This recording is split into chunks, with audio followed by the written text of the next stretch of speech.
Hello everyone. In this video, I will show you how to use Tabby in Noon. First, open the Noon website or launch the Noon app on your phone.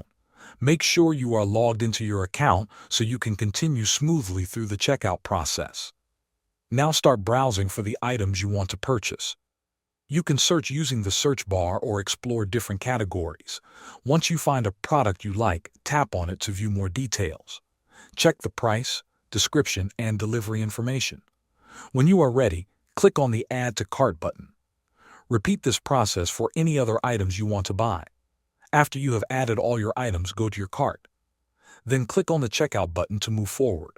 On the checkout page, you will see different payment options. Look carefully at the right side of the screen. There will be an option called Tabby.